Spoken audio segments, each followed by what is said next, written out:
Welcome back to the InfoSec Austin Show, episode 56. This week we have Assaf Dahan with us to talk about the current trends with ransomware. Assaf leads the Nocturnus threat research team at Cybereason, and he specializes in malware analysis, reverse engineering, and threat intelligence. My three main takeaways from our conversation were: one, the double extortion method and why it's rapidly becoming the primary technique used by attackers; two, the amount of time an adversary needs to be on our network to exfiltrate our data; and three, what the most common initial attack vectors are that get us infected with ransomware. You enjoyed those few things plus a bunch of other tips along the way. Alright, here's my conversation with Assaf. Assaf Dahan, welcome to the show. Hi, thanks for having me, Josh. So can you tell us a bit about who you are? Well, I'm the head of threat research at Cybereason. I'm managing the Nocturnus threat research group. It's a group of multidisciplinary group of cybersecurity experts, mainly focusing on threat intelligence, malware analysis, reverse engineering. Basically, we chase bad guys, if I can dumb it down to that. Sounds pretty cool. How did ransomware become such a significant threat? Oh boy, you're asking a big question there. Ransomware is not a new thing. I mean, I think the first ever documented ransomware was about 30 years ago. But since, I think, 2013, it started to really pick up. I think cyber criminals understood the potential of using ransomware as a business model. And this is also tied quite neatly with the rise of cryptocurrency, bitcoins, and other cryptocurrencies. And they saw that they can make a lot of money out of encrypting people's sensitive data, whether it's individuals or organizations. And most people would want that data back. So that's how it started. And it had, there were a few waves of ransomware in the history of ransomware. So like 2013, we saw like the emergence of the RAS model, ransomware as a service that basically allowed or enabled cyber criminals to really expand their operation by giving other cyber criminals the infrastructure to carry out ransomware attacks. And then, we had a bit of a cat and mouse game. Security companies and law enforcement agencies tried to stop ransomware, and they improved their tactics and techniques as time went by. But I think over the last 2 years, ransomware became even more dangerous than ever before. And I think this is due to the adaptation of what we call the double extortion scheme or paradigm, if you will. So double extortion. So up until, let's say, two years ago, the model was pretty straightforward. If you're in bad luck and ransomware hit your environment or your personal computer, you'd had two choices: whether you pay them and then they restore your data, hopefully, or don't, and you lose your data. Now, many companies, a lot of mature organizations over time understood that one of the ways of combating this or breaking this paradigm is by really implementing good backup procedures, disaster recovery plans, and so on. And over time, the option of whether a company can or wants to pay or not became more of an option, because if it's a mature organization that can restore their own data, why should they pay, right? So ransomware operators came up with this ingenious plan saying that, okay, whether they can restore their data or not is almost irrelevant. Now, most of the, the leverage that the attackers are using is actually with what we call double extortion. And it means that they not only encrypt the data on the endpoints, but they also exfiltrate it, sometimes like gigabytes out of, or even terabytes out of a certain environment. And then they put it on their, website, cloud service, whatever. And they basically threaten the victims that if they're not going to get paid, they'll either publish their data, they usually do it bit by bit, or sell it to the highest bidder. Now, this poses a really great risk for most organizations and businesses. It's literally everyone's, I guess, worst nightmare to have their, sensitive data out there, whether it can contain personally identifiable information. It can contain, contracts, customer information, patents, like sensitive emails, and so on. So, not to mention that there are a lot of regulations that would actually fine the companies for having this, for not keeping this data safer. So, like if you talk about GDPR, for instance, so the company can be double fined. They can pay the ransom, but they still have to be fined by other agencies if they find out that they did not keep the data safe. So it's an impossible situation for a lot of companies nowadays. And I think this is why it became more, I guess, we see more and more headlines almost every day, or there's not even a week or month, not even a day that goes by without we seeing, a big headline, a certain company or a municipality or whatever getting breached by different ransomware groups. And it's something that is happening across multiple regions, multiple industries. And I think in this day of age, no one can be, 100% safe from ransomware. It really hits everyone. That's quite frightening. So how long, from the research you see, how long does it take an attacker from the initial compromise to complete the data exfiltration? That's another interesting question, because we're actually seeing a very disturbing trend. So up until, I want to say 2-3 years ago, the average dwell time when it comes to ransomware attacks were 4 to 5 weeks. But I actually saw or helped triaging case where the attackers were on the environment for 9 months. So we're talking about a fairly long dwell time. Now, in the past year or two, and we saw this dwell time significantly dropping to a few days. Let's say, I think on average, our numbers were 10 to 11 days dwell time on average. So that's a significant drop from, let's say, 4 to 5 weeks. And we've even seen cases where it took, I think, 2 hours for the attackers from the initial compromise to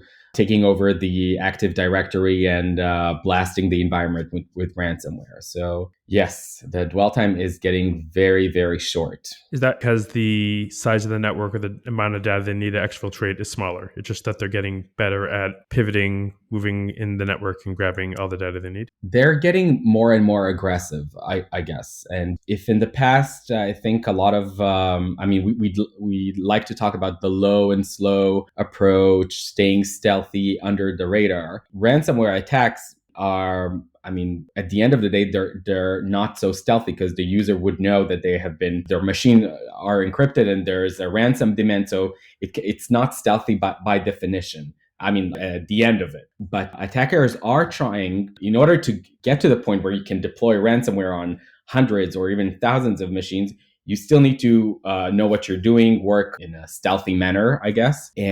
But the thing is, what we're seeing is that they often sacrifice stealth for numbers. At the end of the day, they are cyber criminals. They have their numbers or goals to reach. Right? It's a very intricate and interesting ecosystem of cyber crime that kind of wraps or engulfs this ransomware scene. So in order to hit as many victims as they can, they rather be fast, get it as fast as they can, go in, go out, make their demands, and move on to the next victim. Yeah. So, and also it depends on the group. Some groups are more slow and they take their time. Some groups are actually like cartels. They're like really organized. They have like a small army of hackers working for them, and that makes them more dangerous. Specifically, they go after what we call big game hunting.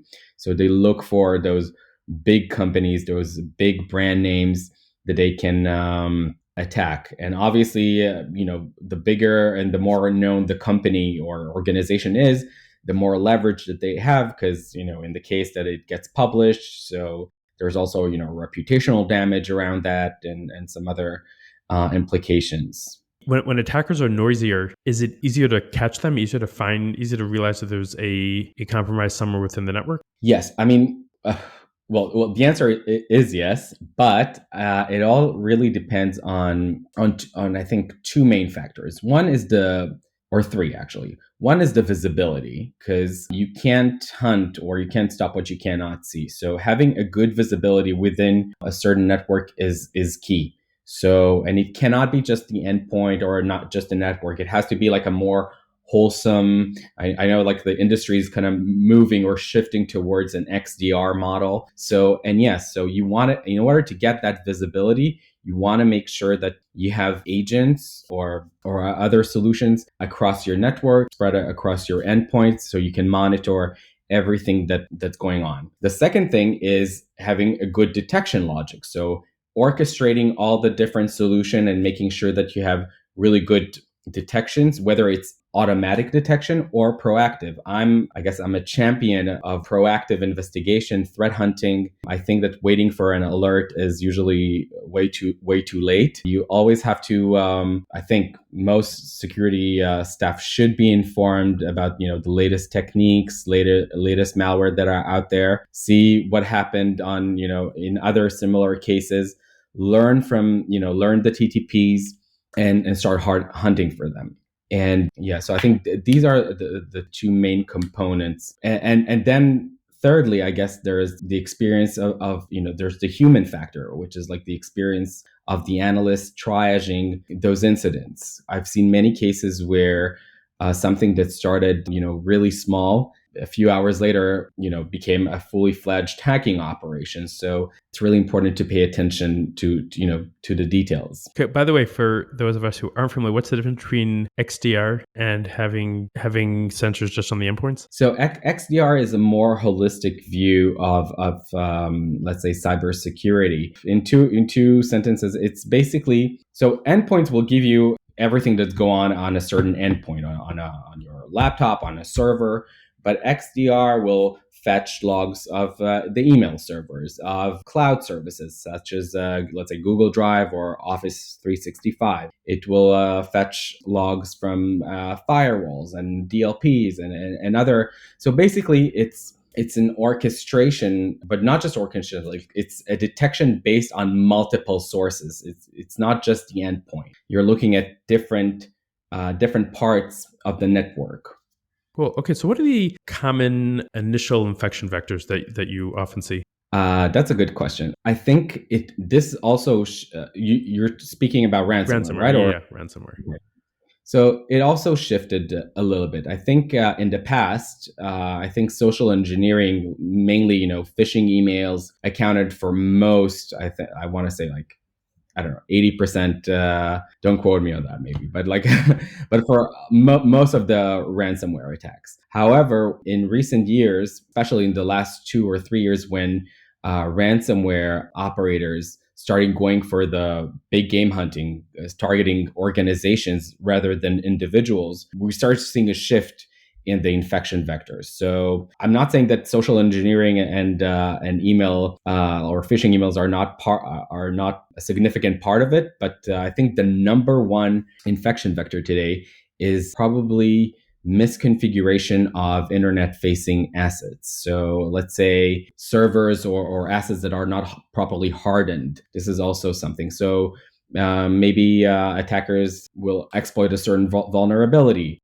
or maybe someone forgot to, I don't know, configure RDP properly, or the passwords are very weak. So there are different ways to harden, especially internet facing assets. And I think that a lot of companies really fail there. And this is, I think today, it's the most common infection vector when it comes to big game ransomware attacks. They look for, even the smallest loop or a hole to get into the environment. And sometimes it's really, you look at it and you say, this is so basic. How come they didn't patch it or they didn't configure it properly? But also I can understand, I mean, like when you have an environment with thousands or even more of endpoints, even if you're a mature organization, it's still quite hard to maintain and make sure that every single endpoint will be properly hardened. And, we, the defenders, we have to work really hard. Attackers have to succeed only once in order to get a way in. Especially, if you consider everything that happened with Hafnium, the Microsoft Exchange server vulnerabilities that were discovered back in March. And so right after, I think, a few days or a week after Microsoft disclosed those vulnerabilities, we started seeing a bunch of threat actors, and not only APT nation state, but also ransomware groups and other cybercrime groups really exploiting it and pwning lots of victims worldwide, different industries, different organizations, different regions. And again, it's something that can be patched really quickly and really easily.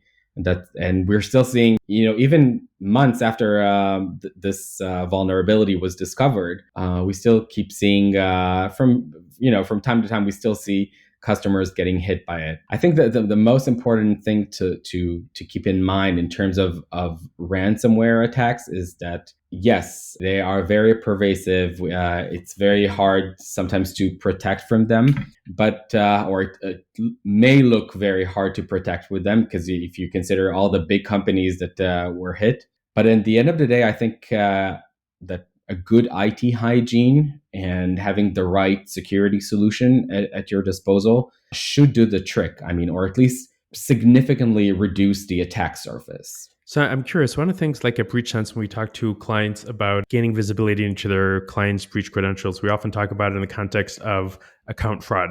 Do you see data breaches playing a part of being used as a infection vector as well? Yes.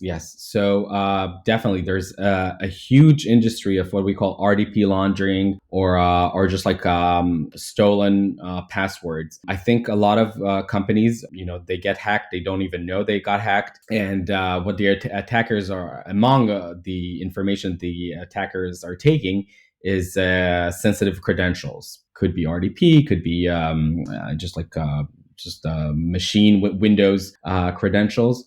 And they are sold on the dark web, on different dubious forums, hacking forums. And yes, this is a very easy way for hackers to get into the environment. Well, do you have any insight into the percentage of companies, or how companies are dealing with ransom payments? That's a tricky question, because no one wants to talk about it. No one wants to talk about it. A lot of people would not. A lot of companies would not even admit. There are different considerations there in terms of legal considerations.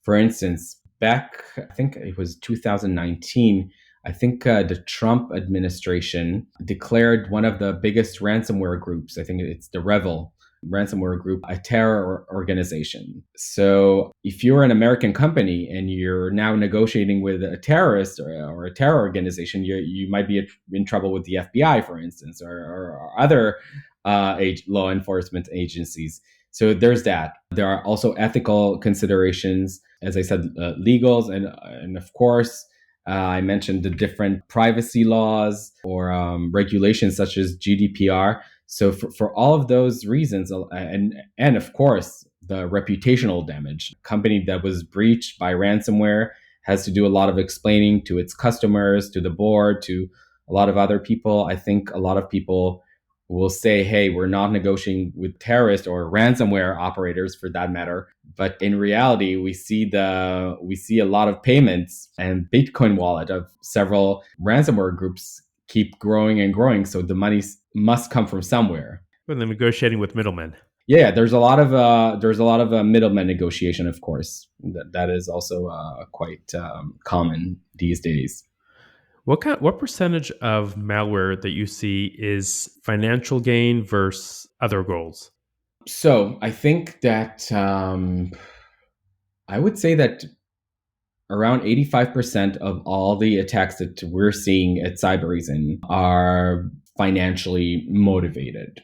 And financially motivated doesn't have to mean that they are still your bank credentials, or you're still actually stealing your money or credit card number. When we say financial malware or commodity malware, it can mean that they can also steal your personal information or company information and then resell it to the highest bidder. So we're looking at a large, or at least um, a big array of different type of malware. So it could be ransomware, it could be banking trojans, different info stealers, coin miners, for that matter. And what are the, say, common other goals that you see that aren't financially motivated? Well, so you have cyber espionage.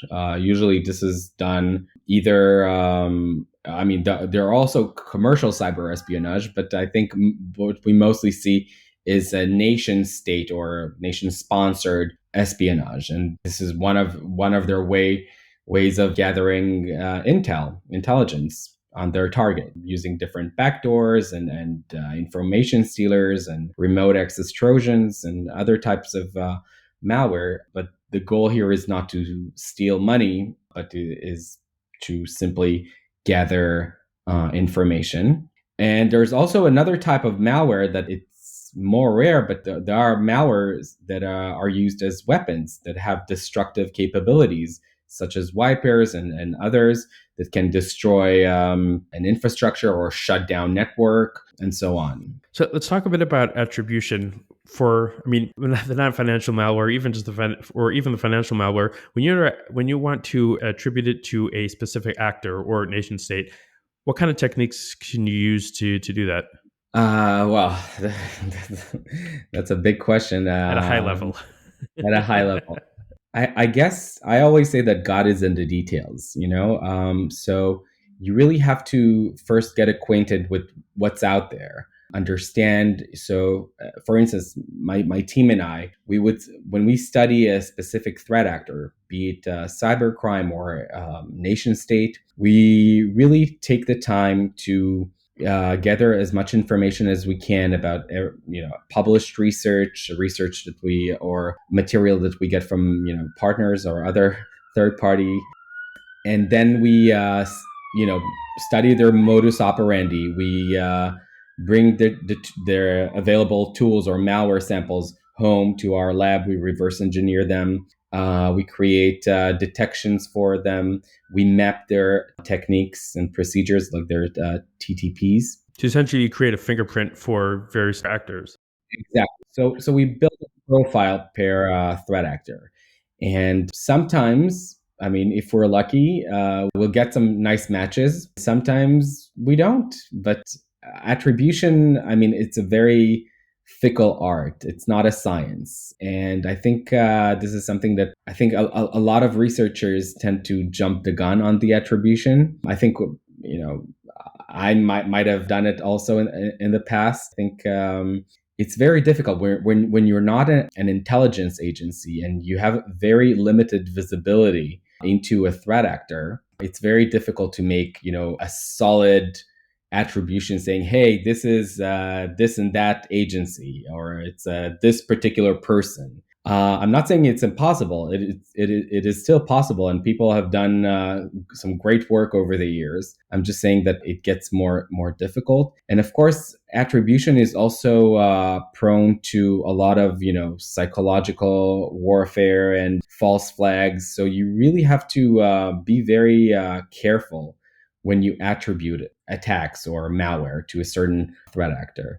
What we're trying to do today is actually we talk about clusters of activity, or I think some people call it also activity groups. So we look at an incident or a couple of incidents, and and if there are a lot of similarities and matches, we will put them in a certain bucket, right? Saying, okay, this looks very, very much like what we've seen on another incident, on a similar customer, in a same industry or same region, and so on. And then once we've gathered enough information, then I think we can start really attributing it more concretely, I guess. Do you see a lot of actors borrowing code from each other? We can definitely see that some threat actors tend to be inspired by some. You can see that if a certain threat actor did like a cool trick that kind of worked nicely, others will try to mimic it or be at least inspired by it. Code borrowing does exist.